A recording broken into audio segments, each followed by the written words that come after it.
início a essa aula.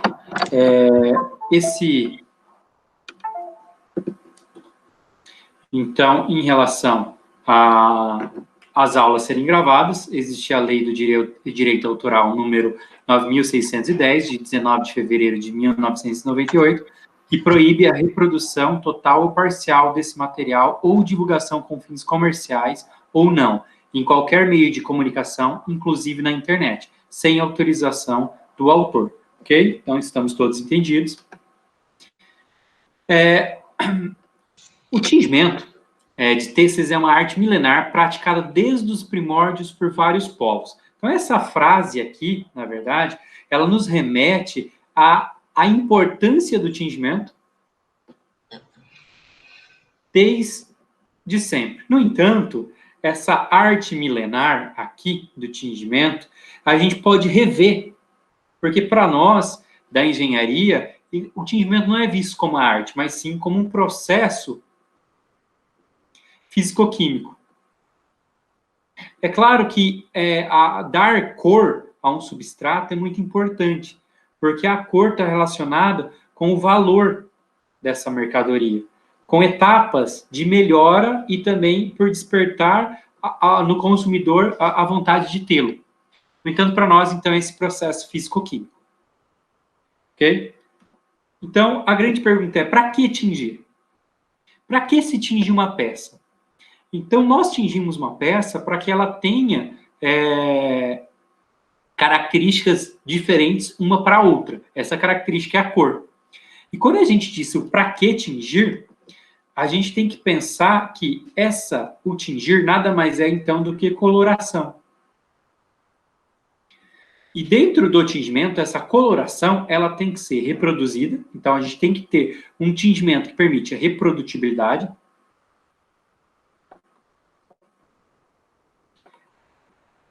Essa reprodutibilidade. E que essa coloração, ela tenha uma característica de solidez, que não saia da peça de acordo com a lavagem. Então, ter solidez e que seja reprodutível.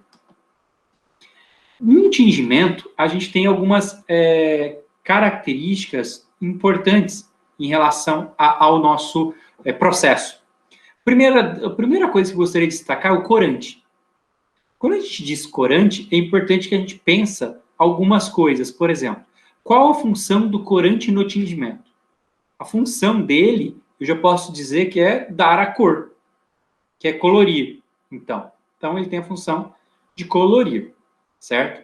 Mas para que colorir uma peça, eu tenho que pensar qual é o substrato. Isso é importante no tingimento? Claro, por isso que ele está aqui, porque é uma relação entre tipos de corante e tipos de substrato. Outro ponto importante quando eu penso em corantes é como avaliar a relação do corante com o processo. Então, eu posso usar qualquer corante em qualquer processo? Eles têm alguma relação?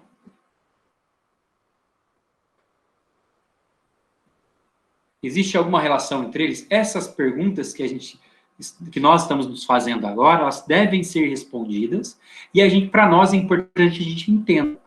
Então, o corante ele se torna importante. Esse corante ele é colocado em um meio aquoso.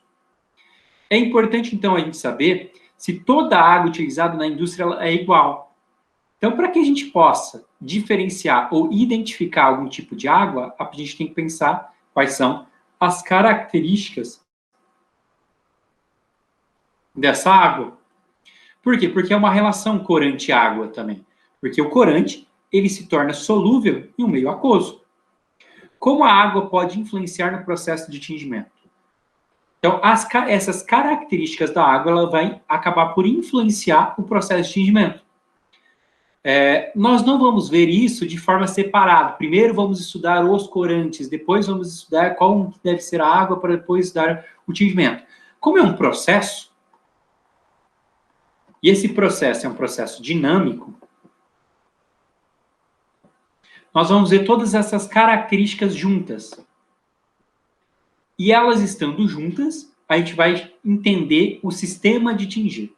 esse sistema de tingimento. Então, com relação ao substrato, qual a relação que ele deve ter com o processo? Então, aqui, continuando, nós temos que os produtos químicos, eles têm uma relação também com o substrato. Então, esses produtos que são inseridos no processo, eles são importantes em relação ao corante e também em relação ao substrato, certo? Então, a gente vai seguir a aula da seguinte forma. Nós vamos pensar em um corante específico nessa aula e uma fibra específica. Mas nós vamos começar, então, essa aula, ao invés de nós conceitualizarmos cada uma do que seria esse corante, o que são materiais corantes, o que é o processo de tingimento e tudo isso, nós vamos criar um caso hipotético. A partir desse caso hipotético, a gente vai pensar de que forma que a gente consegue pensar no tingimento de uma forma mais em termos de processo, tá? Ou do que conteúdo. Então, nosso caso hipotético é o seguinte. Vamos pensar no processo de tingimento, o processo mais simples possível. O que seria o processo mais simples possível de tingimento? É um processo onde eu tenha um substrato, certo? Aqui eu escolho qual que é o substrato. Nesse caso, nós vamos começar pensando que o nosso processo de tingimento é um tecido 100% algodão. Esse tingimento ocorre com um corante. Esse corante, é um corante direto. E ele vai ser feito com água destilada. Então, a nossa hipótese tem 3 elementos. E esses elementos aqui foram definidos nesse momento, certo? É o seguinte, esse corante direto, a gente vai pensar que é esse cara aqui, que a gente compra no supermercado. Então, nós vamos ter um tecido de algodão. Nós vamos ter o corante, que esse corante é um corante do tipo direto, e água. Certo? É isso que a gente vai usar para tingir. Se vocês olharem no rótulo, aqui apresenta a descrição. Instruções de uso do tingimento com esse corante aqui, que está dizendo para quais fibras são. Corante para algodão, linho, ramiz, sisal, juta e viscose. Todas elas têm uma característica comum, que são fibras celulósicas. No nosso caso, nós escolhemos, então, o algodão, que está aqui dentro. Então, primeira coisa, dissolva o conteúdo em 1 litro de água. Então, você vai pegar o corante e colocar em água. Nós também colocamos aqui água. Em um recipiente com água quente, suficiente para cobrir o tecido, adicione corante dissolvido. Lave o tecido, ainda úmido, mergulhe no banho de aproximadamente de tingimento, mexendo por 30 minutos. Então, vocês estão vendo que ele está colocando agora algumas informações para que seja possível que isso ocorra? Primeiro ele falou que o recipiente ele tem que estar com água quente. Ele não diz qual é a temperatura, mas aqui em cima ele colocou que é água fervente. Água fervendo, a água ferve em torno de 100 graus, então ele está dando um parâmetro para nós de temperatura. Ele deu um parâmetro também para nós de tempo, aqui. E depois disso tudo, ele pede para retirar e enxaguar e secar.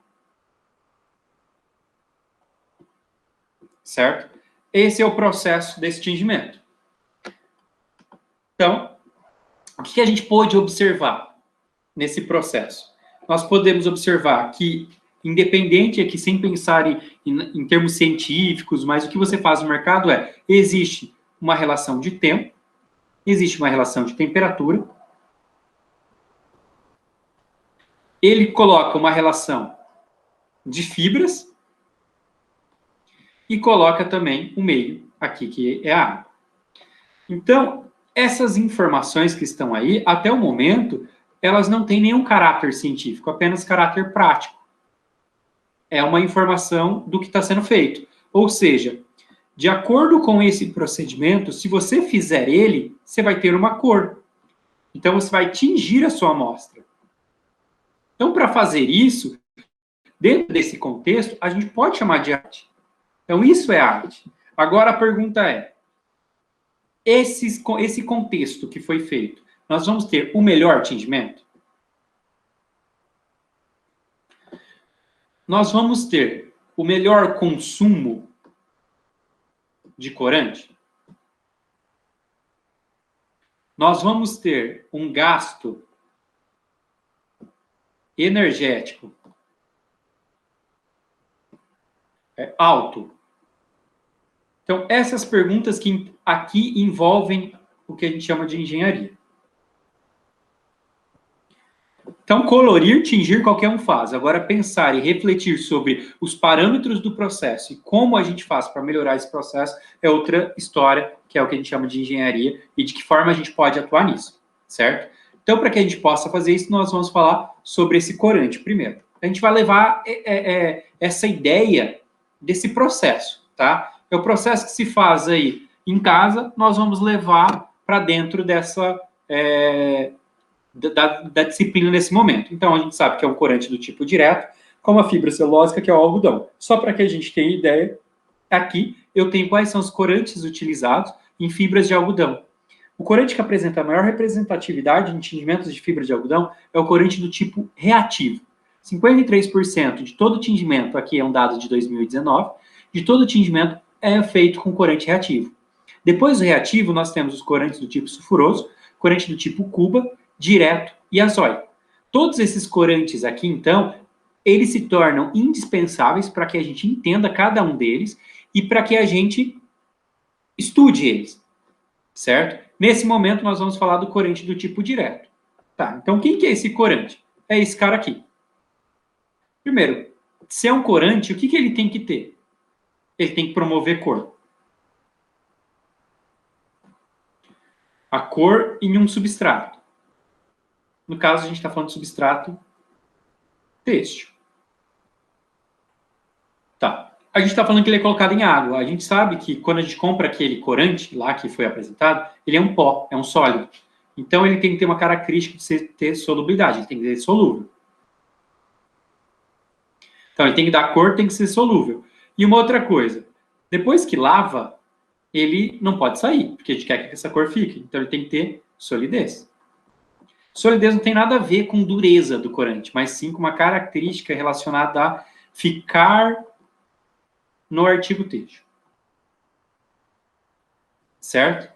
Então, para que tenha essas características, esse corante, que é uma molécula, ele não pode ser qualquer molécula. Essa molécula tem que ter isso. Então, por exemplo, para ter cor, a gente tem um grupo responsável por isso. Certo? Nessa molécula, esse grupo aqui. Para que eles tenha solubilidade, a gente também tem grupos responsáveis para isso. Então, a gente começa a ver que uma molécula de corante, ela tem grupos específicos. Ela não é qualquer molécula. E para ser um corante do tipo direto, também tem algumas características. Então, quando a primeira coisa que me chama a atenção aqui, eu sei que existe uma classe de corantes, que são os corantes do tipo direto. Esses corantes, eles devem ter algumas especificidades. E eu vejo que dão nome a esse corante. Nesse caso, esse daqui é o CI, direto, vermelho, 28. Tá, mas o que significa cada um dessas coisas aqui? Porque esse nome, ele não pode ser pensado de uma maneira geral. Ah, deixa eu dar um nome para esse corante. Primeiro, por que ele tem esse nome aqui vermelho? Que é a cor. Então, é um corante vermelho, certo? Tá, mas ele é um vermelho para atingir quem? Porque, no caso de corantes, a gente tem uma classificação, que é a classificação de acordo com a aplicação. Então, a aplicação é o primeiro termo. Então, é um tipo de corante dito aplicação direto. Então, ele é classe direto. Então, nós temos classe, seguido de cor, seguido de número de ordem. Tá, mas o que é o número de ordem? Vocês conhecem apenas um tipo de vermelho? Não conhecem vários tipos de vermelho? Por exemplo, eu estava escrevendo com um azul. Agora, isso daqui é um outro azul. Isso daqui já é um outro azul, não é? Eu não tenho 3 tipos de azul. Então, se eu fosse criar números de ordem, eu poderia chamar esse de azul 1, esse de azul 2 e esse de azul 3. Então, o número de ordem seria isso, tá? qual é essa cor em relação a uma ordem. E isso daqui é o nosso Color Index. Seria como se fosse aí o pack de corantes, tá? Então, Color Index, então o nome científico desse corante é o corante, daí vem a classe, direto, vermelho, 28, certo? Então, se eu digitar, por exemplo, no Google, esse nome, vai me aparecer essa molécula. Comercialmente, ele pode ter vários outros nomes. Pode ter um corante, ele pode chamar corante, brilho, não sei o que lá. Corante, de acordo com a marca, tem um nome específico. Mas o Color Index, ele não leva em consideração qual que é a marca, mas sim qual que é a molécula. Por isso que é importante a gente entender isso.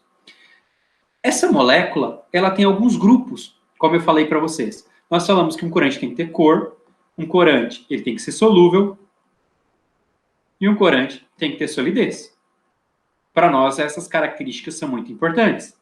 Essa característica aqui, ela tem uma relação, se a solidez é essa capacidade do corante ficar na fibra, tem uma relação com a fibra, tá? Então, é uma coisa que depois a gente acaba verificando. No entanto, essas duas outras características aqui têm a ver com a própria molécula do corante. Porque a cor é a cor do corante. Não é a cor do corante que fica naquele substrato. Não, é a cor. Essa cor é responsável, a gente tem um nome esse grupo, que é o cromóforo. Nos corantes têxteis, o cromóforo mais comum é o N-dupla-N, certo? Um outro comum é o antraquinona, que é um anel benzênico com dupla O em cima e outro embaixo. São os dois cromóforos mais comuns. Depois nós temos o auxocromos. Se esse daqui é responsável pela cor, o auxocromos, por exemplo, o grupo NH2 é um auxocromos, o grupo OH é um grupo auxocromos. Esses grupos, eles são responsáveis pela intensidade da cor. Então, vamos pensar o seguinte. Eu tenho aqui esse azul. E agora tem um outro azul. Opa. E tem um outro azul. De um para outro, posso dizer, eu tenho a mesma cor, mas com intensidades diferentes. Porque eu saio de um azul e vou para o outro. Então, é isso que o auxocromos ele permite. Mas de que forma ele faz isso? O auxocromos, o efeito da cor, ele se dá, então, principalmente, aqui, ó, como nós tínhamos essa molécula, o efeito da cor, ele se dá devido à absorção de radiação e emissão dessa radiação.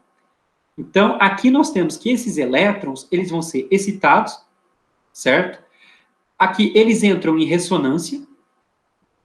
Então, eles se movimentam, essa dupla ligação, a gente fala que é uma dupla ligação alternada. Então, essa absorção de energia, de luz, do comprimento de onda, vai fazer com que eles entrem em ressonância e eles acabam emitindo devido ao elétron ir para o nível energético mais alto, e quando ele volta, ele acaba emitindo, então, essa cor. Esses grupos aqui, que são os nossos auxocromos, eles auxiliam nesse fenômeno aqui de ressonância. Então, dependendo de como ele é aqui, os elétrons eles podem se movimentar mais rápido ou mais devagar. Então, isso vai influenciar nesse efeito da cor. Moléculas muito grandes de corante, então, moléculas muito grandes,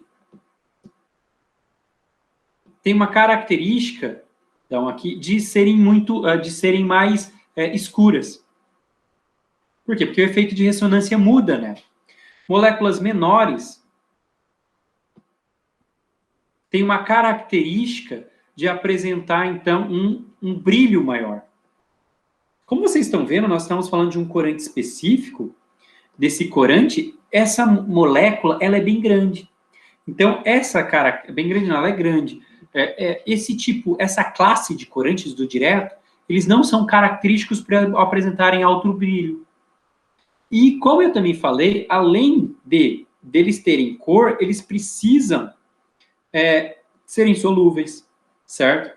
E o grupo OH também é um grupo solubilizante, mas ele não apresenta alta solubilidade. Um outro grupo solubilizante, o Na2SO3, bem comum nas moléculas de corantes. Então, quando a gente tem esse grupo, nós temos, aqui Na, é só Na, desculpa. Nós temos que o sódio, ele acaba indo para o meio, tornando a molécula aniônica, certo? E por isso ela também vai se tornar solúvel em água. Como nós vimos aqui, ó, esse grupo é o grupo solubilizante. Oh, desculpa, só esse daqui. Esse daqui é o oxocromos. Esse daqui é o grupo solubilizante, certo? Então, ele vai dar essa característica do corante ser solúvel, se tornar solúvel. E é muito importante, quando a gente pensa em grupo solubilizante, pensar numa relação entre qual é a massa molar desse corante por grupos solubilizantes, certo? Na verdade, seria o interessante ao contrário. Pensar quantos grupos solubilizantes nós temos em relação à massa molar. Por quê? Porque a gente pode ter um corante que é bem mais solúvel que o outro, certo? E essa solubilidade, ela vai influenciar de que forma esse corante ele sai do meio e vai até a fibra. Aqui, por exemplo, eu tenho 3 corantes, certo? Então, aqui esse Color Index, classe direto, cor amarelo, número de ordem 50. Esse é um corante, certo? Se eu fosse identificar cada um desses grupos, eu tenho esse grupo solubilizante, certo? Tem SO3Na, como nós havíamos falado. Ele é o responsável por dar solubilidade a esse corante. Esse daqui de baixo, que é o Color Index direto, então da classe direta, violeta, que é a cor 1, que é o número de ordem 1, ele apresenta também esse grupo solubilizante, ó, é o mesmo. Já o corante, que apresenta Color Index da classe direto, vermelho, cor vermelho, número de ordem 23, também aqui.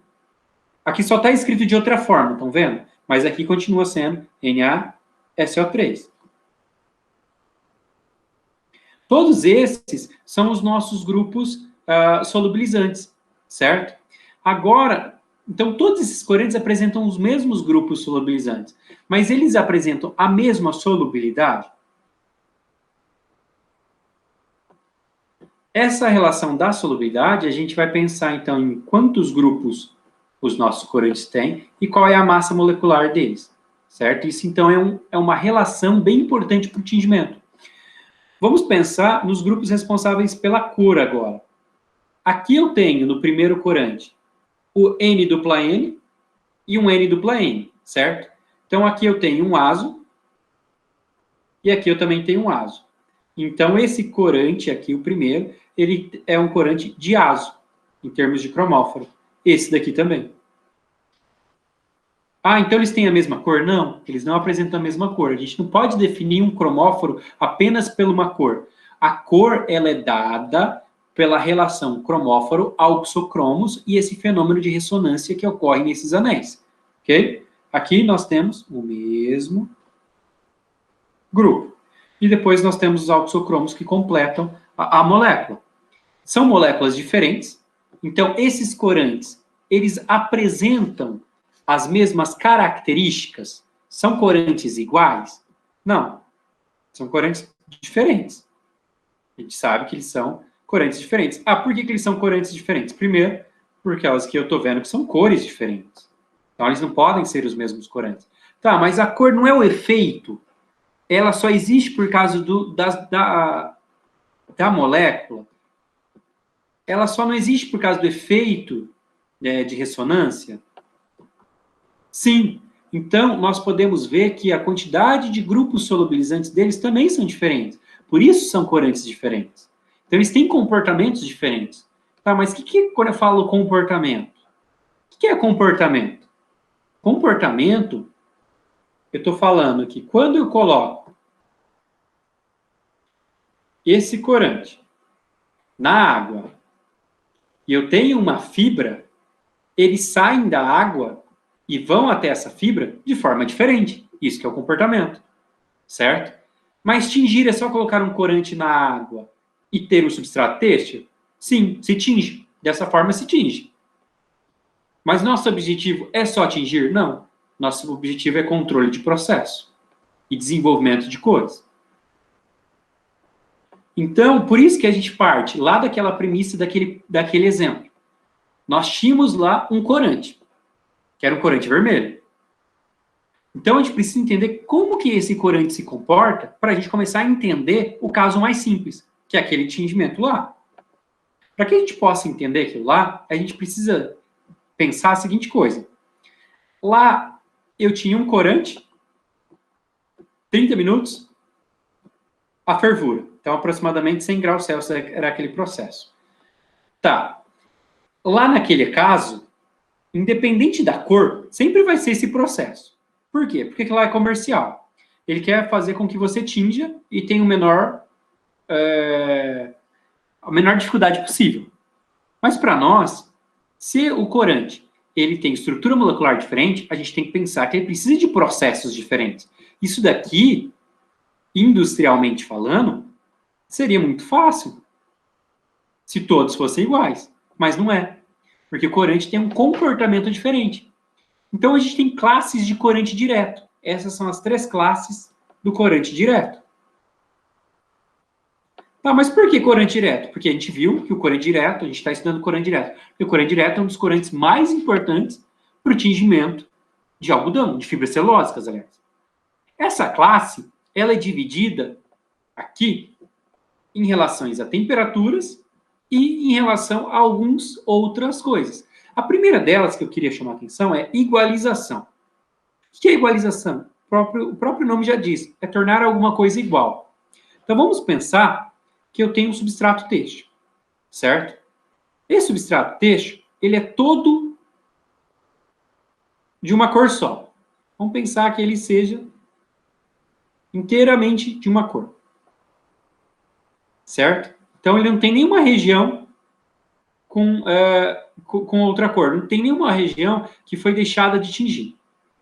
Então, essa superfície, eu tenho que o corante foi bem espalhado nela, não é? Então, eu falo, ó, esse corante, ele tem uma excelente igualização. Porque ele está deixando a superfície igual, certo? Agora, eu tenho corantes que não apresentam boa igualização. Que quando eles tingem, eles têm, alguns lugares eles acabam deixando uma cor mais forte, ou seja, eles têm mais afinidade por uma determinada região. Mas por que isso ocorre? A gente está falando de uma fibra. E uma fibra é porosa. Uma fibra tem grupos químicos. Esses grupos químicos, eles estão espalhados nessa superfície. Ele não é todo igual.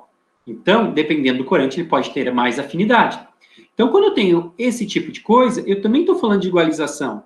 Mas enquanto esse daqui é uma boa, isso daqui não é uma boa igualização. Pode ser uma má igualização. Então, quando eu falo de igualização, eu estou falando de uma característica que a molécula do corante tem em um determinado sistema. Mas o meu objetivo é ter boa igualização ou má igualização? É ter boa igualização. Mas para que eu tenha boa igualização, eu tenho que pensar em termos de sistema. Então, quando eu estou pensando lá no corante comercial do primeiro exemplo da nossa hipótese, eu estou levando em consideração igualização? Não. Então, eu entender o que é igualização é uma das características do corante que eu posso atuar para fazer com que ele se torne mais igual. Não é porque ele tem má igualização que o meu tingimento tem que ser dessa forma. Porque senão eu só ia falar assim, por que eu não só uso corantes de boa igualização? Não é mais fácil, porque aqui está relacionado com a molécula. E a molécula tem uma relação com quem? Com a cor. Então, pode ser que eu tenha corantes aqui que eu não consiga chegar na mesma cor que esses daqui chegam. Um corante ele é dito da classe A de acordo com a sociedade aqui colorista de tingimento. Ele é considerado, então, de boa igualização, a classe A. São chamados de autorreguladores e apresentam e devem ser tintos de 60 a 80 graus. Isso é uma característica desse corante. São corantes que apresentam massa molecular baixa. Aqui ele é baixa quando eu penso em comparação, tá? Entre as 3 classes. Então, tem massa molecular baixa, certo? Ele migra facilmente, por isso ele tem boa igualização. Ele é chamado de autorregulador, isso é uma denominação dele, porque você não precisa de inserção de igualizante. Ele mesmo se regula, certo? Um outro tipo de corante, o corante da classe B, ele apresenta média igualização. E há uma necessidade, esses corantes são os chamados controláveis por sal. Então, você precisa colocar um sal aqui para melhorar a igualização. E, juntamente com isso, você tem que melhorar o tingimento. Essa classe de corante ele tem uma massa molecular média. E ele tem média migração. A temperatura de tingimento é de 80 a 100 graus. Aqui, se vocês notarem, então nós estamos falando que é um corante que precisa de mais energia do que a outra classe. Porque aumentar a temperatura significa vibrar mais. Significa você ter maior temperatura para fazer com que maior energia para fazer com que o corante saia do meio aquoso e vá para cá. É muito simples se a gente pensar. Por que precisa de mais? Só pelo fato de ele ter esse daqui, o primeiro, ter uma massa molecular mais baixa, significa que ele vai se movimentar mais rápido. Por isso, a gente vai precisar de mais energia. E o último, que é a classe C, ele apresenta má igualização. E são chamados de corantes controláveis por temperatura. Aqui eles não podem ser controláveis por sal, porque eles podem manchar. E mancha é um sinal de má igualização. Certo? Então, aqui nós só podemos controlar com temperatura. E o processo de tingimento dele tem que ser temperaturas acima de 100 graus. Muitas vezes, há uma faixa de 100 a 120 graus Celsius para fazer esse processo. E eles são os que apresentam a maior massa molecular. E são os que têm maior dificuldade de migração. Migração mais baixa. O que é migração? É essa característica de entrar em um determinado poro da fibra e se movimentar, sair buscando o melhor lugar. Então, esse corante, quando ele acaba entrando na fibra, ele não tem essa facilidade de se movimentar. Ok? Então, quando a gente fala desses corantes, a gente já falou deles em termos de migração, falamos sobre igualização, falamos sobre os grupos fundamentais,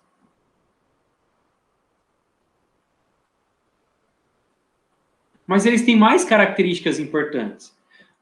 O grupo solubilizante, nós já falamos que é um grupo fundamental. Então, a quantidade de grupos aqui, a relação de grupos solubilizantes pela massa molecular é um fator importante para o tingimento. A massa molecular desse corante, também relacionamos a massa molecular com migração e igualização. Então, ela também se torna um parâmetro importante, porque lá no começo, nós falamos que duas características importantes para um processo de tingimento é que nós tivéssemos reprodutibilidade e que tivesse solidez. Reproduzir significa sempre ter a mesma cor. Para eu ter sempre a mesma cor, eu preciso ter igualização. Se a massa molecular tem essa relação com essa igualização, ela se torna muito importante em relação ao tingimento. E essas duas outras características nós não havíamos falado. Que isso aqui é a linearidade e a coplanaridade. O que são essas duas características? A linearidade, eu estou falando de um corante. Estão vendo como que ele é? Esse corante, especificamente, nós estamos falando de linearidade para esse corante. Estão vendo? Ele é linear. Ele tem essa linearidade. E isso é muito importante para o tingimento. Porque esse tipo de corante, a forma com que ele tinge, ele ser quanto mais linear, melhor. E lá também está escrito coplanaridade. Aqui eu estou chamando linear porque eu estou pensando em um eixo XY.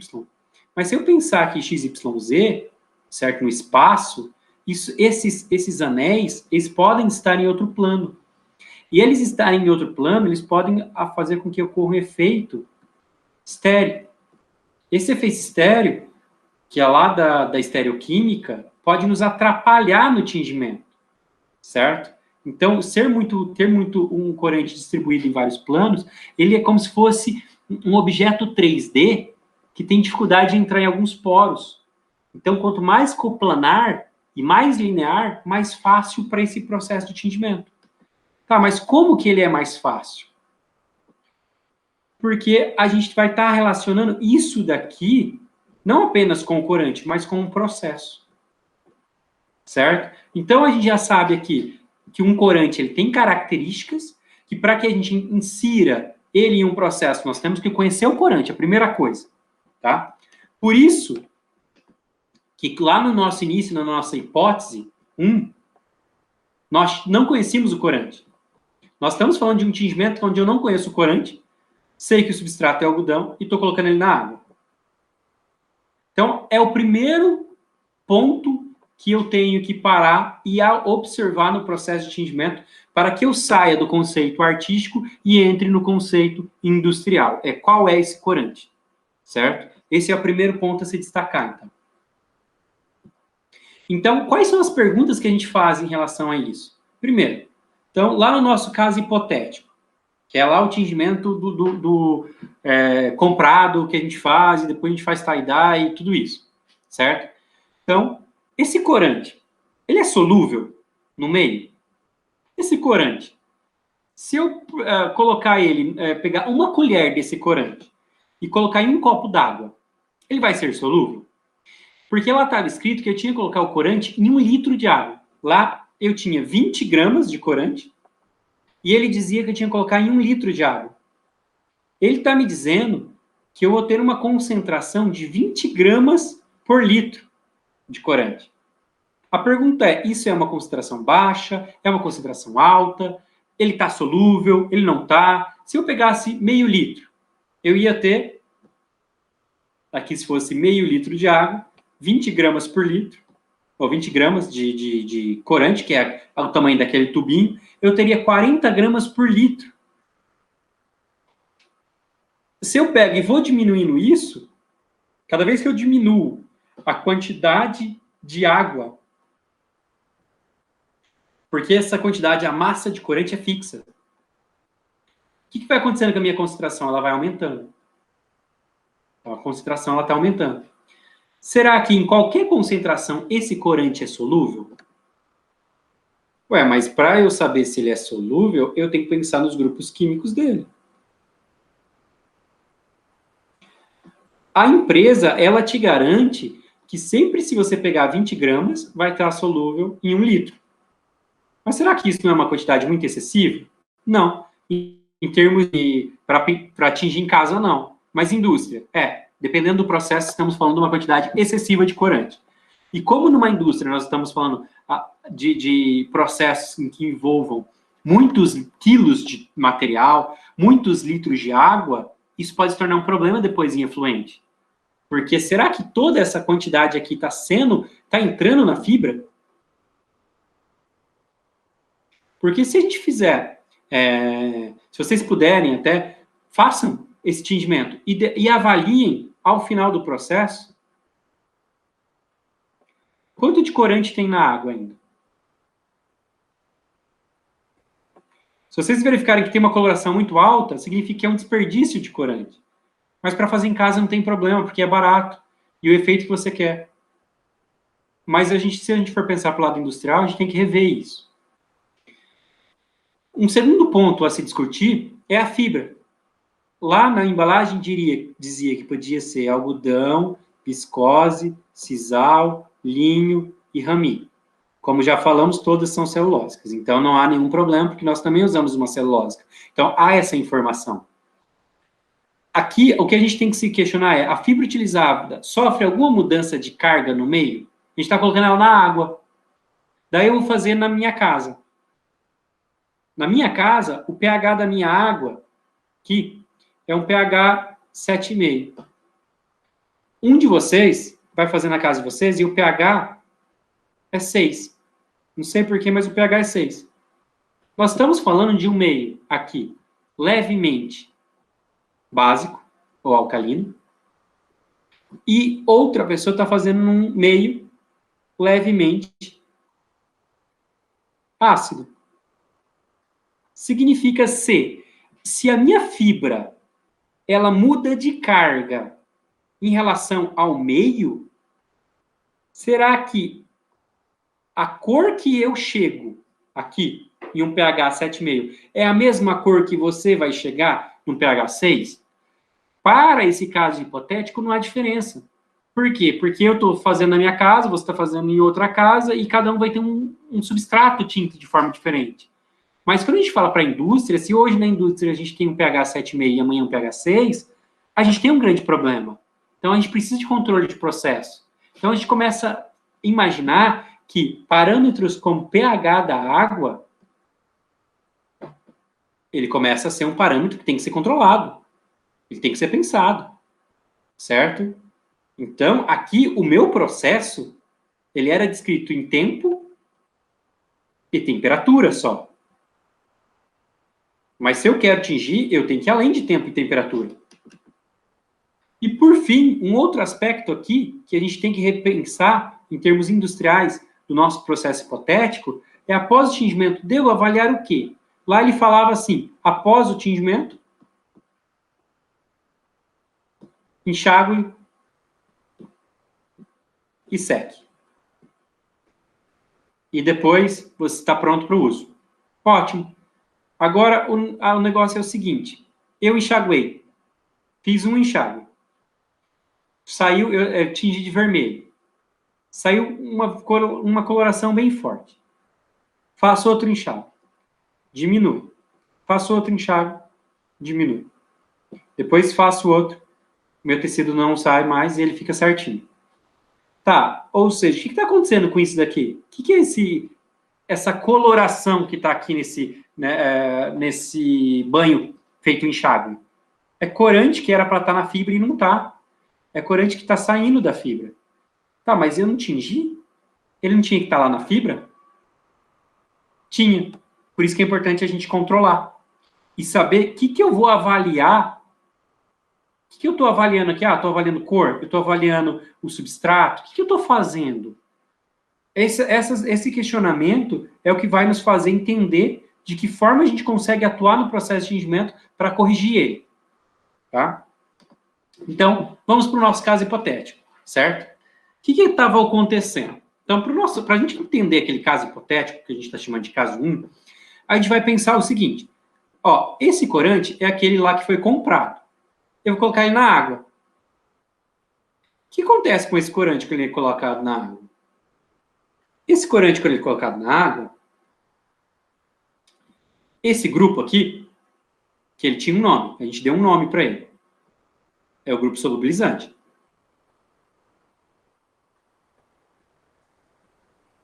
A gente deu nome a outros grupos também. Vou pegar aqui um cromóforo.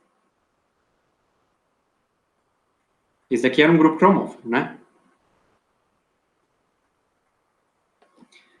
Certo? Vamos pensar a seguinte coisa. Eu tenho um corante lá, aquele corante daquele exemplo, certo? Ele, quando eu abro o meu frasco, eu vejo que ele é vermelho. Tá. Quando eu coloco na água, ele vai mudar de cor para azul? Não. Ele vai continuar sendo vermelho. Então, o cromóforo, quando eu coloco na água, não acontece nada nele. Não muda nada. Assim como os auxocromos também não mudam. No entanto, quando eu abro aquele pote, o meu corante é um sólido. Agora, quando eu coloco na água, ele deixa de ser um sólido. Porque ele vai se difundir na água. Ele se torna, então, um corante solubilizado. Isso significa que, quando eu coloco na água, esse grupo ele tem que modificar. Então, esse corante, aí que tem essa estrutura, ele vai se solubilizar, certo? E esse grupo que está aqui, esse daqui, ele vai mudar. Quando ele solubiliza, esse sódio, ele sai do meio e vai para a água. Aqui, então, só continuando, eu tinha um N dupla N, e aqui eu continuo a molécula, tá? Vou pegar o que me interessa. Só para que a gente possa discutir aqui o que está acontecendo com esse corante. Esse corante, então, esse grupo ele sai e a gente vai ter um corante O3S-. Por quê? Ele se tornou solúvel. Então, agora, esse corante direto, quando ele está na água, o que acontece com ele? Ele passa a ter um caráter iônico.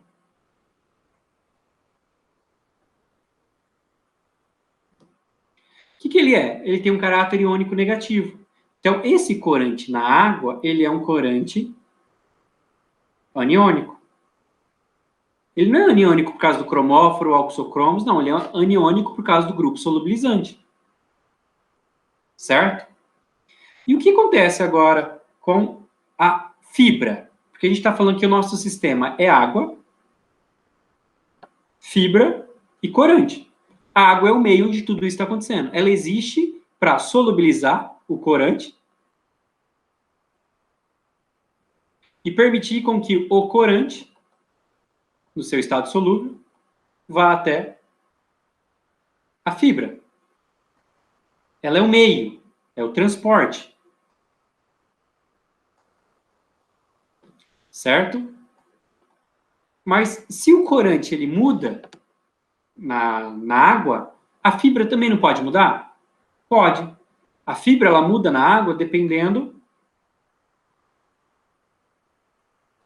dos grupos constituintes.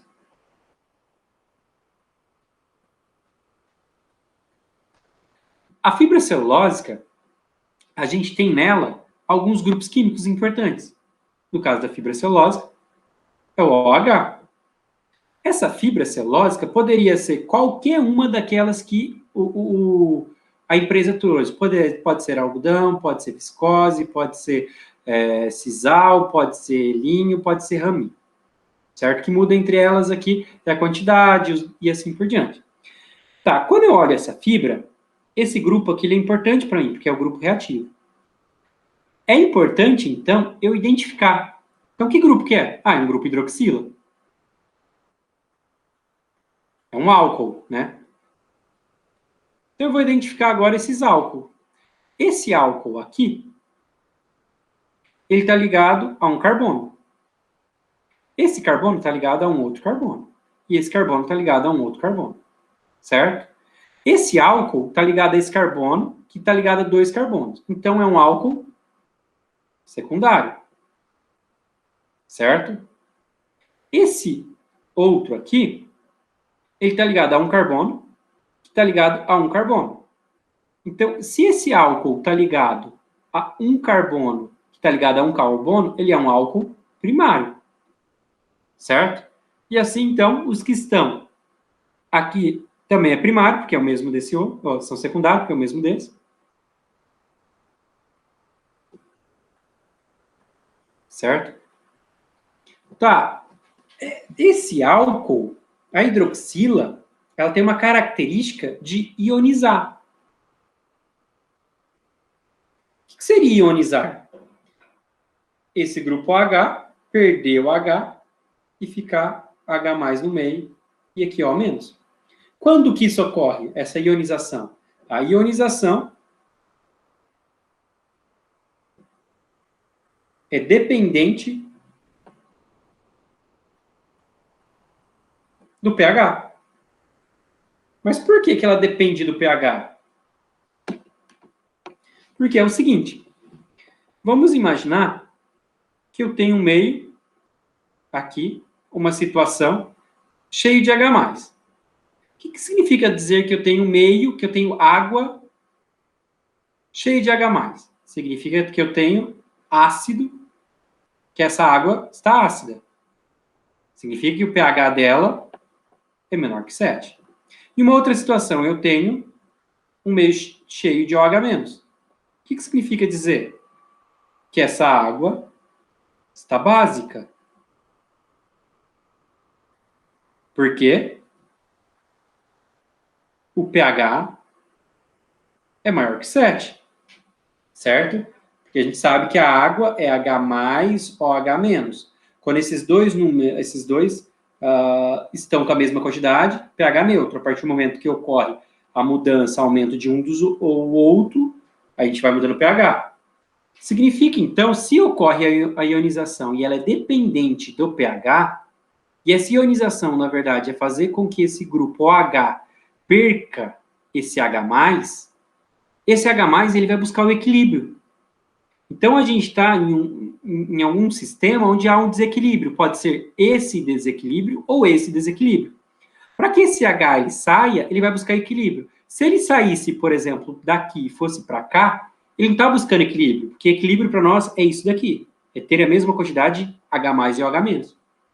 Então, para ele buscar o equilíbrio, ele vai sair quando a gente está em um meio básico. Então, essa dependência é quanto maior o pH, maior a ionização. Certo? Então, quando eu coloco a celulose em água, ela pode perder esse H+, e se tornar O-. Ela pode perder. Então, lá o exemplo que nós demos, que eu dei, aliás, falando que na minha casa o pH era 7,5 e na casa de outra pessoa era 6, vai significar que a quantidade de grupos OH no meu processo, no meu tingimento na minha casa, vai ser diferente na casa de vocês. Por que vai ser diferente? Porque a carga geral da minha celulose vai ser diferente, certo?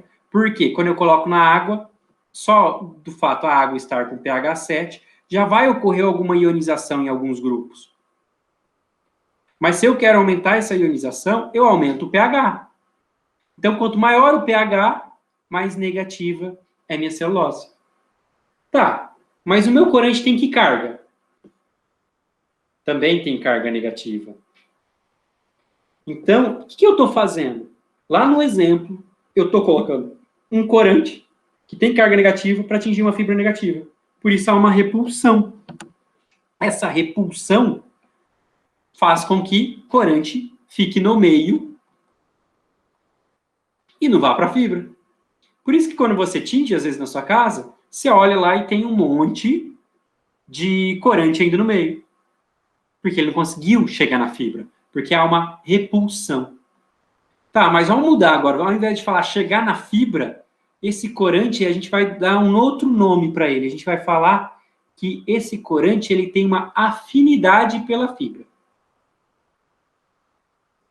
Quanto maior a afinidade, maior é a vontade do corante ir para a fibra. Então, a afinidade é uma força. É a força motriz que move isso, esse corante. A gente pode chamar também de substantividade. Então, aqui, a gente está fazendo com que essa repulsão diminua essa afinidade. Certo? O que está acontecendo aqui? Isso daqui, então, é a nossa... Essa daqui é a nossa fibra. Essa daqui é uma cadeia, são as cadeias celulosas. Tá? E esse aqui é o nosso corante. Esse corante, ele precisa entrar na fibra, para ele se ligar à fibra. Mas o corante do tipo direto, ele não faz nenhuma, ele não faz nenhuma reação química com a fibra. Ele se liga fracamente. Aqui, tá vendo? Isso daqui é um grupo de nitrogênio, é um NH2. Isso daqui é um OH. OH é NH2. Essa é a ligação que ele faz, mas não é isso daqui uma ligação distante. Esse tipo de ligação aqui, nesse caso específico, é uma ponte de hidrogênio. Lembram o grupo FON? Então, nós tínhamos que a ligação de hidrogênio ocorria flúor, oxigênio e nitrogênio. Nós temos nitrogênio e oxigênio, certo? E poderíamos ter aqui também outras ligações do tipo Van der Waals. Então, esse corante, ele se liga fracamente com a fibra. Ele não tem nenhuma interação com a fibra forte. Por isso que quando você enxágua, ele acaba saindo. Mas, para ele entrar aqui, essa repulsão tem que ser diminuída. Ou o próprio corante, essa característica dele de entrar, tem que ser boa. Por exemplo, corante da classe A, vamos comparar um corante, comparação. Entre um corante A e um corante C. Eu sei que esse daqui tem uma massa molecular maior que esse.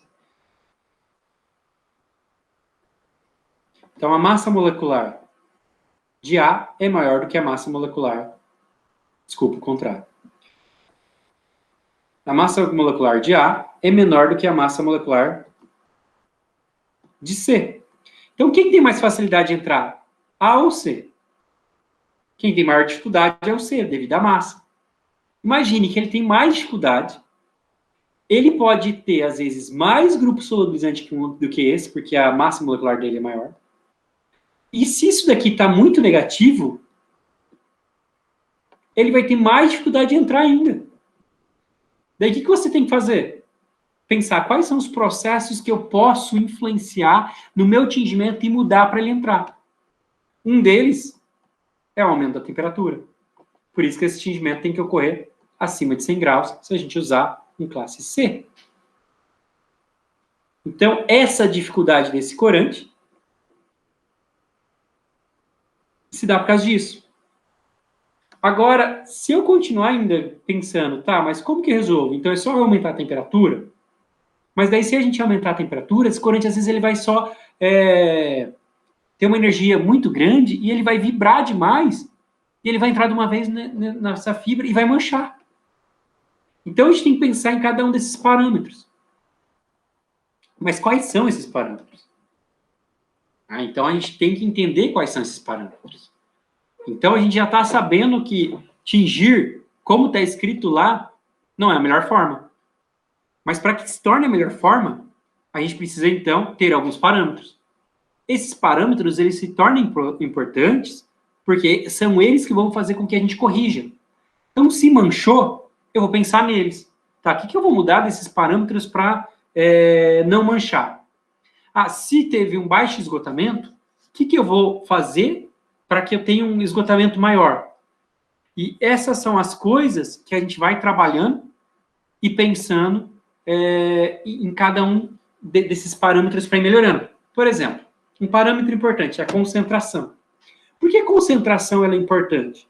Porque é o seguinte, vamos pensar aqui no seguinte exemplo. Eu tenho 2 Beckers, certo? Um que tem isso daqui de corante e outro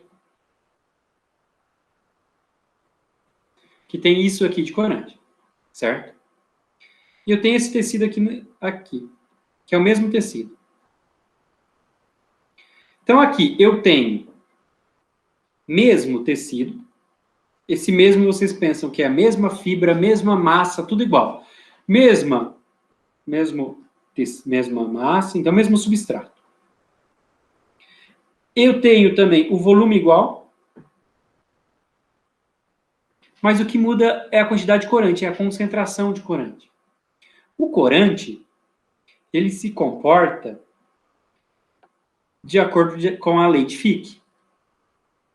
Tá, mas o que é a lei de Fick? A lei de Fick ela é análoga à lei de Fourier do calor, do transporte de calor. O que é a lei de Fourier? Vamos lá, vamos lembrar a lei de Fourier. Então, vamos pensar o seguinte. Eu tenho um metal, certo? E esse metal, ele está sendo aquecido aqui, nessa região. E tem uma pessoa que está segurando aqui esse metal. O que vai ocorrer aqui? Essa chama começa a aquecer essa ponta. Não é? Essa ponta vai ter uma temperatura 1. Essa temperatura aqui, ela vai fazer com que ocorra um fluxo de calor para cá, na T2. Mas só ocorre esse fluxo de calor se T1 for maior que T2. Porque vai sempre do maior para o menor. Quanto maior a diferença entre T1 e T2, maior esse fluxo aqui. É como se fosse o seguinte, aqui essas moléculas elas começaram a se agitar demais. E elas querem sair daqui. Então elas procuram um outro lugar. A mesma coisa, então, por que é uma lei análoga? Porque aqui a gente está pensando em calor e temperatura. Aqui a gente vai pensar em massa e concentração. Então, aqui eu tenho uma concentração. Então, aqui é meu experimento 1 e aqui meu experimento 2. A concentração de corante em 1 é maior do que a concentração em 2, não é? Aqui tem mais corante e aqui tem menos corante, certo? Tá, mas o meu corante, então, vai sair daqui e vir para cá? Não. Primeira coisa, a gente está pensando em 2 experimentos separados. Aonde tem corante também aqui dentro? Se eu pensar aqui, agora, que isso daqui é um sistema só.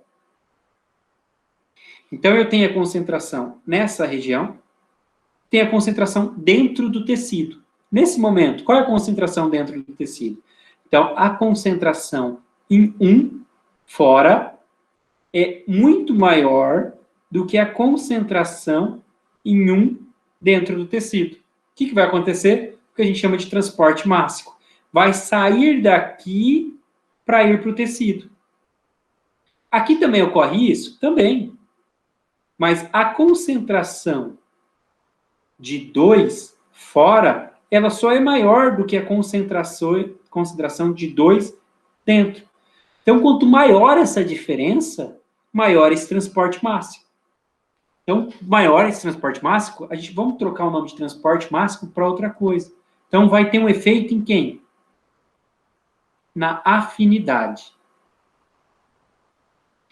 Certo? Essa afinidade é essa mudança daqui para cá. Mas a gente está falando, então, de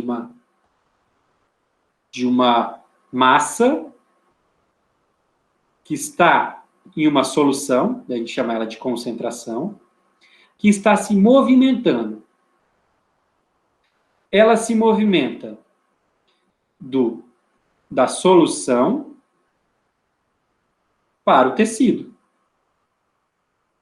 Certo? Aqui a gente nem está dizendo que se ela está penetrando o tecido como está. Estou dizendo que ela sai da solução, o corante sai da solução e vai para o tecido. Isso daqui é o que a gente entende por cinética.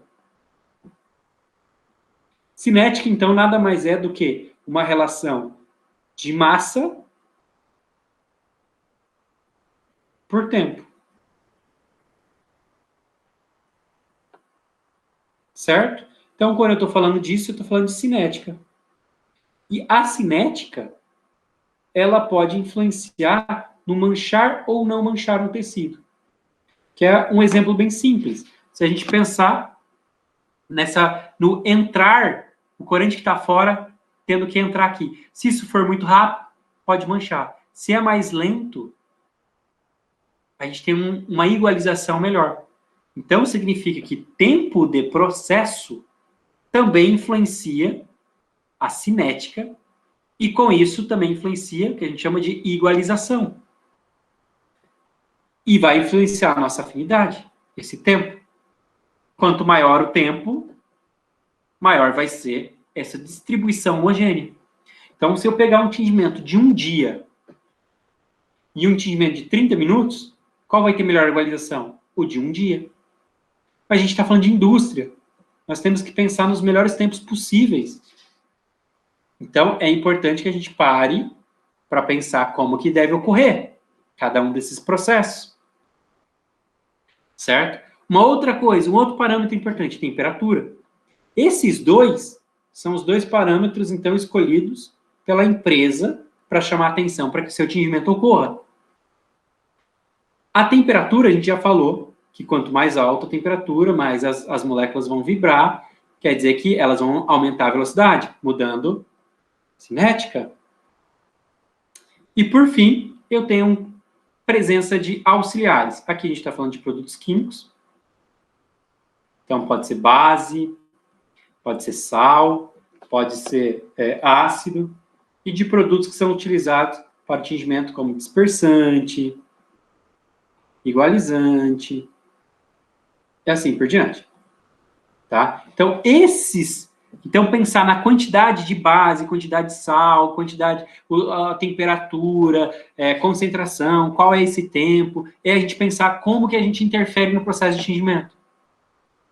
Então, é importante nós pensarmos nessas intervenções. Por quê? De que forma é importante pensar na intervenção? Quando eu falo só em tingir, em termos de dar cor, eu posso me equivocar. que é o seguinte, por exemplo, antes de tingir, eu tinha essa solução aqui, certo? Após tingir, então, agora é meu substrato, eu tingi, eu coloquei ele aqui, ó, ele ficou bem tinto. Coloquei lá 20 gramas por litro, que é o que estava indicando. Ele ficou tinto. Ficou tinto legal e tal, não tem problema de igualização. Tem uma igualização legal. Eu tingi, eu não sabia que cor ia chegar, mas chegou em uma cor que acabou. Estou feliz. Eu vou lá, olho minha quantidade de corante que sobrou. Está dessa cor. O meu efluente. Então, aqui eu tinha uma concentração de corante, que é o meu C0. Quando sobra, eu tenho o meu CS, de sobra, ou de solução. A minha pergunta é, se eu tenho uma quantidade que foi iniciada, uma quantidade que está na fibra, uma quantidade que sobrou, a diferença entre esses dois é quem? É quem está aqui. Então, a diferença entre esses dois a gente chama de concentração na fibra. Agora, por exemplo, a concentração na fibra deu alta. Deu 5. 5 alguma coisa. Tá, por exemplo, se esse foi 10 e sobrou 5, deu 5. Isso é ótimo, não é? Pô, então meu atingimento foi muito bom. Tá, mas se a gente está falando que tem 50% de desperdício. Eu posso também chegar em 5 se fosse 7 menos 2. Esse resultado também, eu vou ter a mesma cor. Isso que é importante que vocês entendam. Aqui, eu tenho o 5 de corante dentro da minha fibra. Aqui eu também tenho 5. Mas eu usei 30% menos de corante desse processo aqui para esse. Então, aqui, só avaliar qual é a cor que chegou é pouco para nós. Nós temos que pensar nessa relação aqui. E a partir dessa relação, eu posso pensar que a quantidade de corante que foi aqui para a fibra, ela pode ser escrita como a quantidade de corante na fibra pela quantidade de corante que seria no processo. Isso a gente dá o nome, então, de exaustão ou esgotamento.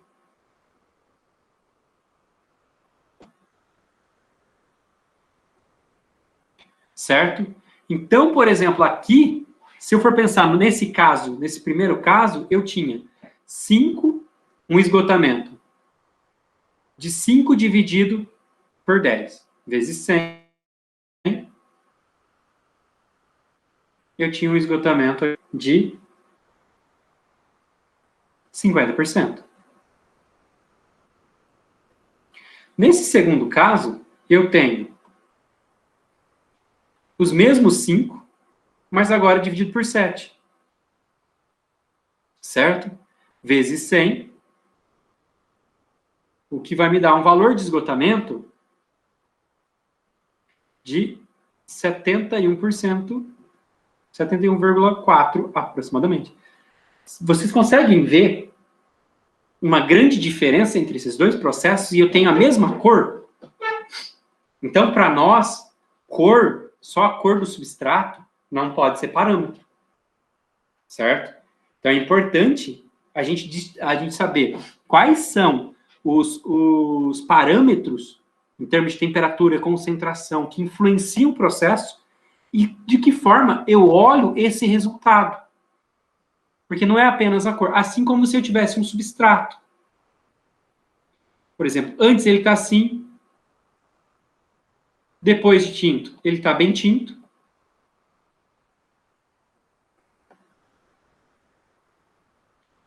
Mas eu lavo e ele fica assim. Pô, então, peraí. Não é só esgotamento que eu tenho que pensar. Esgotamento é eu pensar. Esgotamento é olhar a concentração de corante. Eu não estou olhando o tecido. Cor, eu estou olhando o tecido. E agora, o que é isso daqui para mim, após lavar? É o que a gente chama de fixação. certo? Estes 3 esgotamento aqui, ou exaustão, eles são 3 parâmetros de processos, de avaliação de processo muito importante, certo? Além dessa fixação, o que me adianta eu ter um excelente esgotamento, uma excelente fixação e ter essas manchas aqui? Eu tenho problema de igualização, que está relacionado com cor. Então, o tingimento, ele não pode ser pensado só em cor. Por isso que a gente sai desse conceito, é arte, é só cor, eu vou colocar só lá. Não.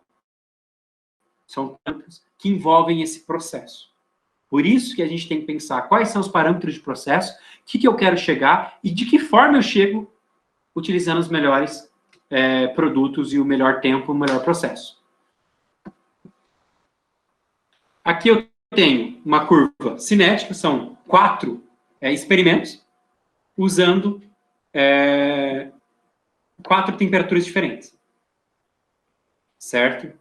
Então, aqui, primeiro, foi usado, aqui é um tempo B bem alto, tá? Então, chegou aqui nessa quantidade de exaustão. Vamos dizer que é X. Com 40 graus Celsius, chegou em Y. Em termos de exaustão, Y é maior que X. É óbvio, né? Aqui. Tá, então qual dos dois tem a melhor cor? A melhor cor ou aquele que apresenta maior intensidade colorística? 40 graus. Por que tem a melhor intensidade colorística? Porque mais corante entrou na fibra. Então, quer dizer que esse entrar na fibra é o nosso tingir. Certo? Então, aqui mais corante entrou na fibra. Então, mais corante foi, esse entrou na fibra, nós vamos trocar por um outro nome. Mais corante foi adsorvido. Certo? Tá, mas por que 40 graus Celsius é bem menor do que 100 e 40 está melhor? Porque eu tenho um tempo bem longo. Eu tenho um tempo bem longo, onde as minhas moléculas elas não estão vibrando demais, então elas entram devagar no meu tecido. Quando elas vão entrando devagar, vai melhorando a minha igualização. Vamos pensar o seguinte caso. Eu tenho uma sala com 10 carteiras. E eu tenho 10 alunos para entrar nessa sala. Eu falo assim para eles: se vocês têm o tempo que vocês quiserem para entrar nessa sala. Eu quero que vocês ocupem, cada um ocupe uma cadeira. Daí tá, eles vão entrar devagar, eles vão sentar, são 10 alunos, 10 cadeiras e carteiras, eles sentam tranquilamente. Eu falo assim para eles: cada um é avaliado individualmente se está sentado na cadeira e na carteira. Então, mas eles entraram, eles falaram assim: nós estamos em 10, tem 10 lugares, todo mundo vai ser avaliado bem, então cada um pega seu lugar. O que eles representam? Os alunos representam, então, as nossas moléculas. Enquanto as cadeiras e as carteiras são a molécula de corante são os alunos, enquanto cadeiras e carteiras é a nossa fibra. Eles estão entrando ali dentro. Agora eu vou falar o seguinte: olha, vocês vão ter 20 segundos para entrar e vocês são avaliados individualmente, se sentam na cadeira e na carteira. O que vai ocorrer? Eles criam a competição entre eles. Esses alunos, que são as moléculas, eles tentam sentar aonde? Nas primeiras. Por quê? Porque eles querem já entrar ali e já se garantir. Então, quando eles entram nas primeiras, eles impedem os outros de entrarem nas outras. Eles vão atrapalhando. Então, ninguém consegue sentar bem. É isso que ocorre aqui, nesse processo. Quando você coloca uma temperatura muito alta, se eu olhar aqui, ó, o vermelho, olha como ele faz. Ele é rápido. Ele quer procurar o lugar. Ele já começa a atrapalhar os outros. Então, ninguém mais consegue entrar. E a gente está falando de atrapalhar em termos de intrução na fibra.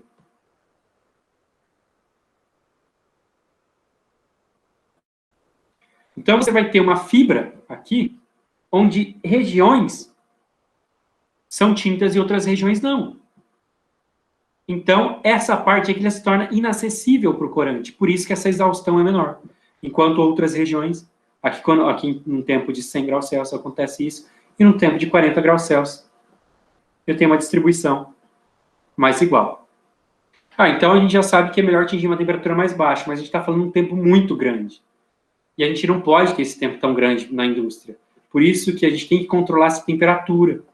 Mas a gente também não pode extrapolar essa temperatura. A gente tem que saber quais são os momentos certos para fazer esse processo. Então, por isso o parâmetro de tempo é tão importante. Quando eu falo de entrar numa fibra, eu estou falando de um processo de tingimento, é claro, que é importante a gente entender cada etapa.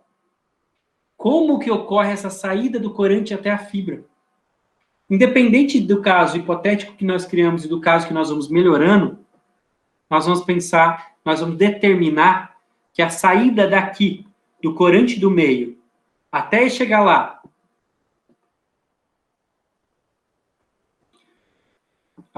na fibra, pode ser dividido em algumas etapas. E essas divisões, quando a gente pega um processo e divide ele em pedaços, em partes, eu consigo começar a pensar se deu problema em uma determinada região. Se eu entender essa região, eu posso atuar sobre ela, resolvendo esse problema.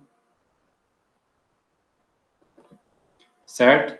Então, por exemplo, um corante, quando ele é colocado no meio de tingimento, a primeira coisa que ocorre é a dissolução dele. Ele se torna solúvel. Nós já falamos que ele vai se tornar solúvel devido à presença de grupos solubilizantes. E aqui ele não pode formar agregados. O que é agregado? Desculpa. Agregado é o seguinte. Eu tenho lá um corante, certo? Ele está solúvel no meio. De repente, outro corante chega e se aproxima dele. De repente, outro corante. De repente, outro corante. Isso daqui vai formando um agregado que você vê na solução. Então, é como se fosse um ponto na solução de corante. Ao invés de estar todo lá espalhado, você começa a ver um ponto. Esse ponto, ele vai depositar sobre a superfície do tecido e mancha. Então, a gente tem que garantir a dissolução. Se eu preparo uma solução de corante e eu olho nessa solução e vejo agregado, é porque tem alguma coisa errada. Esses agregados, eles podem ser formados por ter nessa solução muito eletrólito. Então, você tem muito sal. E, às vezes, você tem lá alguns cátions na água que fazem isso ocorrer. Tá, depois que ele está solúvel na água, esse corante, ele vai, aqui é o nosso tecido, que vamos supor que seja um Becker, ele está aqui. Agora ele já está solúvel. Para que ocorra o tingimento, o que tem que acontecer? Ele tem que sair da água e ele tem que ir para o tecido. Esse sair da água e ir até o tecido, que eu estava falando anteriormente, é o que a gente chama de adsorção. Então, aqui, ele está, na indústria fala muito a palavra montagem, tá? Ele está indo na superfície desse tecido. Isso daqui, a adsorção, ela se dá devido a uma força, certo? Aqui, essa fase é uma fase de movimento, então a gente chama de fase cinética. Depois que ela entra, tá lá na superfície, a gente tem nossa fibra, né? Então, isso aqui é uma fibra, imaginem vocês. Ele entrou, o corante entrou, agora ele vai fazer o quê? Ele entrou no tecido, agora ele precisa entrar na fibra. Para ele entrar na fibra, é o que a gente chama de difusão. Então, agora, esse corante ele vai se difundir pelos poros. Isso também está dentro da cinética, porque ele está se movimentando, certo? Aqui, se ele se movimenta muito rápido, mancha. Então, cinética alta.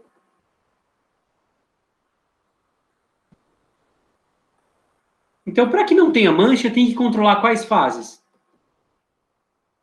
Essas duas. Certo? Depois disso, depois que o corante agora ele já se difundiu pela fibra, ele já está inteiramente na fibra, ele vai tentar se ligar a essa fibra. O ligar a fibra,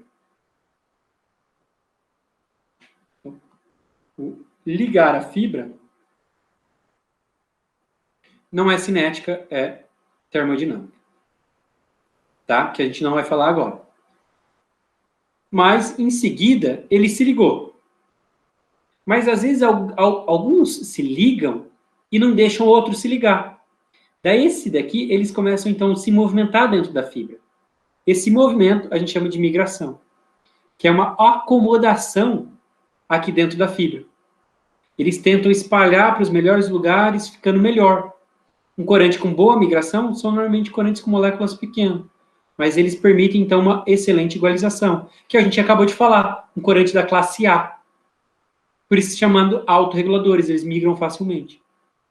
Então, cada uma dessas fases, a gente entendeu elas. Tá, e se eu pensar naqueles parâmetros lá atrás, eu consigo pensar que aqueles parâmetros, eles influenciam isso? Por exemplo, de que forma que a temperatura influencia isso? De que forma o tempo influencia? Ué, eles influenciam porque isso daqui tem a ver com vibração. Se eu estou falando em movimento de moléculas, se elas vibram mais rápido, muda. Então vai influenciar. O tempo, eu vou deixar um processo de extingimento 1 minuto, outro 2 horas, também muda, a gente já viu isso. Por isso que o processo de extingimento, ele se dá por cada uma dessas etapas. E se eu, por exemplo, atuar mudando essas etapas, eu atuo mudando meu processo de extingimento. Então, problemas cinéticos são problemas que envolvem a adsorção, que envolvem a difusão e a migração. E eles estão relacionados, então, com o movimento do corante no meio e na fibra. Certo? Então, quer dizer que são problemas. Problema é quando eu tenho mancha, é um problema. Quando eu tenho baixo esgotamento, problema, porque estou tendo um efluente. Por que esses dois são problemas cinéticos? E se eu falar que aqui, se eu pensar em fixação ou solidez, isso daqui não é problema cinético. Por quê? Porque é o seguinte, mancha está relacionado, então, com essa velocidade de montagem, de adsorção, que é o que a gente falou de temperaturas muito altas, tempos muito curtos, que foi o exemplo dos alunos entrando na sala. Então, são problemas que envolvem igualização. Esse problema de difusional, de não conseguir se distribuir, de se, às vezes, ter um agregado e ele não conseguir se movimentar. Então, isso que são problemas cinéticos. Por que o baixo esgotamento? O baixo esgotamento, ele tem a ver com o corante que está no banho e não está indo para a fibra. É um problema de afinidade, muitas vezes. E a afinidade, nós falamos que é a força que movimenta o corante. Por isso, a gente voltou a falar de movimento. Então, o corante está ficando no meio e não está indo para a fibra. Então, aqui, eu tenho, às vezes, eu tenho lá uma cor, eu cheguei na cor, mas está sobrando um monte de corante. Então, eu estou gastando corante à toa. Aqui eu tenho manchas. Então, tudo isso podem ser resolvidos de acordo com essa ideia. Ok? Para que a gente possa entender essa ideia, há uma necessidade de entender esses produtos.